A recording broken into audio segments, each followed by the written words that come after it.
If you remember the Oppo Find 7, it is one of the first phones to have come out into the market with a Quad HD display. We were fortunate to be there at the launch in Beijing, China a few months ago, but unfortunately for a while after that, we only had our hands on the Oppo Find 7A, which is the not so premium version that only comes with a full HD display. Of course, we wanted to get our hands on the full Quad HD display experience, and we did finally get to a little while ago, and I've been using it ever since. So I do have some thoughts on it. I will say now that it is very similar to the Oppo Find 7A, so remember to check out that full review, but I do have some thoughts here on this version of Oppo's great flagship smartphone. So it's Josh Vergara from Android Authority. What's going on, everybody? And this is a quick review of the Oppo Find 7.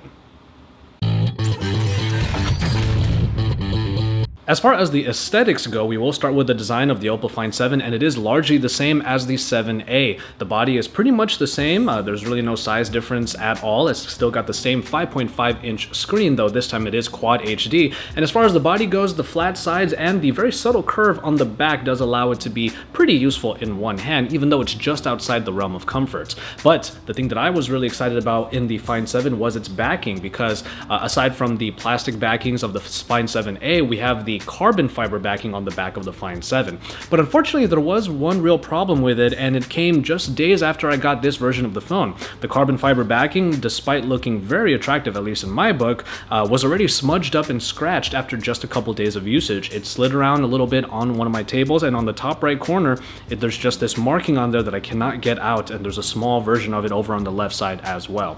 So unfortunately, while I will say that the black lines with the silver trim and the carbon fiber backing make this a very attractive phone, it is easy to get smudged up, at least as was my experience, and unfortunately I had to give it a couple of minus points because that is just a blemish that I cannot get off the phone.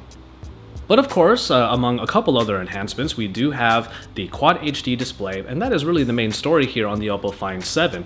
This is still one of the most photogenic screens that I've ever had the pleasure of recording, but at the same time, it's very easy on the eyes because that pixel density helps make sharpness about as high as it could get, so when you're looking at text or even just the elements in the Color OS, it is really easy to look at and it's very pleasant to use. All in all, you're going to get an enjoyable experience, but to be honest, the Oppo Find 7 with this screen really only comes with this as the main difference between it and its non-premium counterparts. Unless you really need the extra resolution, which, to be fair, may not necessarily be taken advantage of because most media is still in 1080p resolution, well, maybe the Find 7A is a little bit of a better choice for you because everything underneath the surface is pretty much the same.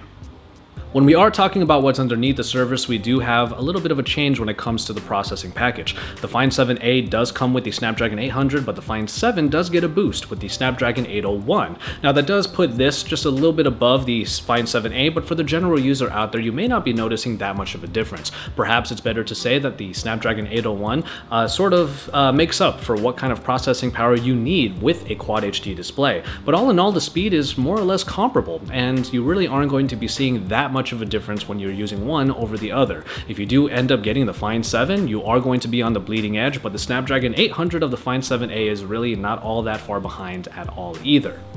When it comes to the hardware, you do also get that little bit of a boost when it comes to the Find 7. After all, they have to compensate for the Quad HD display, like I keep saying. So the battery does get a bit of a boost to 3000 milliamp hours, and it does, for the most part, do its job. But this is the thing I have to say about the battery. While the Find 7A already had a bit of a just above average battery performance, the same goes for the Find 7. In a sense, you do get the same type of performance with either phone. And one of the things about the Find 7A and the Find 7 is that with that sort of low battery life, you are going to have to plug in the phone more often than not, compared to other phones in the same space. But that is where the ace in the hole comes for the Oppo Find line, especially the Find 7 and Find 7A, because it has that VOOC fast charging.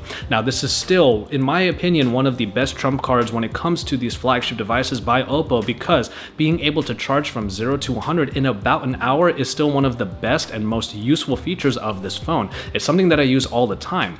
But one of the better things about this phone in either version is the fact that the back cover is removable, and it allows you access not only to the micro SD card slot, but you are able to replace the battery if you need to. So bring a couple of spares with you, perhaps, and you'll be able to get all the power that you need. And when you really need it, you can bring that charger and be able to charge on the fly in a very fast way. Quick note about the sound quality. We do get this one speaker on the back of the Oppo Find 7, which does come with the typical problems. If you lay this phone flat on a surface, you will be blocking some of the sound that is trying to come out of that speaker. As far as the quality goes, though, I actually do like what I hear from the Oppo Find 7. It's not tinny, which is definitely not the word I'm going to use in order to describe the sound. There's actually a richness to the sound. The only real issue that I have with it is that it doesn't get very loud at all. Is there anybody out there? Hope they're still waiting for me, 'cause I'm feeling so scared. So scared. Now, as we jump into the camera, we do find the same exact camera on here as we did in the Find 7a, and that's a 13 megapixel performer that does have quite a few modes and features built in that enhance the experience.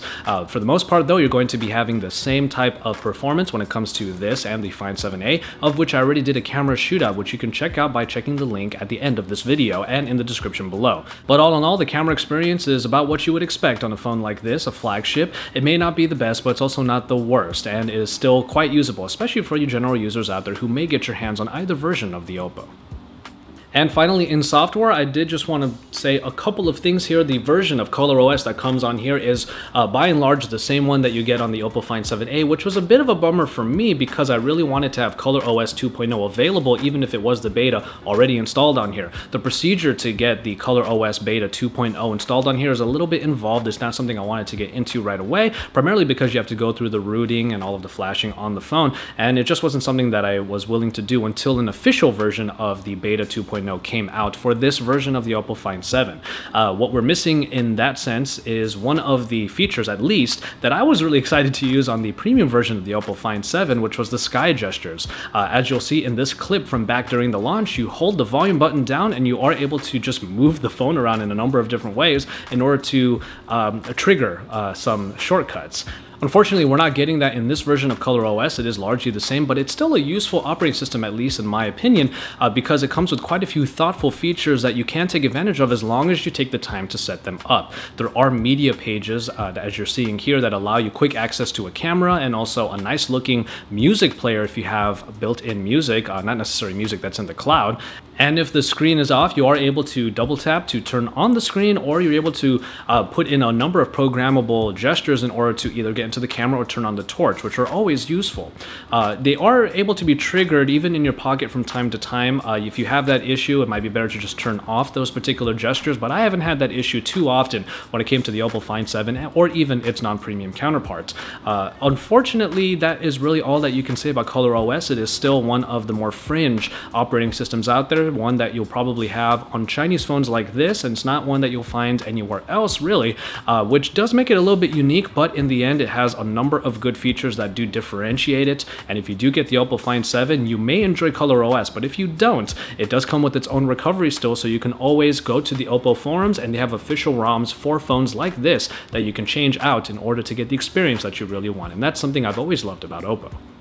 So the Oppo Find 7 does come in at a premium price point compared to the Find 7a, and that makes a lot of sense because after all, you are getting the Quad HD display if you so need it, but there are slight bumps in the performance and in the hardware that might entice you as well. If you really want to be on the bleeding edge, the Oppo Find 7 is where you want to go. And I do think it is still a great performing phone. The only thing that I question on it is the fact that with that Quad HD display and only slight bumps on the parts within, if it's really worth the price above the Find 7a, which we already said was a fine phone in its own right. If you really don't think that Quad HD is something that you primarily need, the Find 7a is still a great choice at 1080p resolution in its screen, and I really think that in either case you're going to get a great phone. It's just a matter of whether or not you want to pay extra for what little you may be getting in this version of the phone.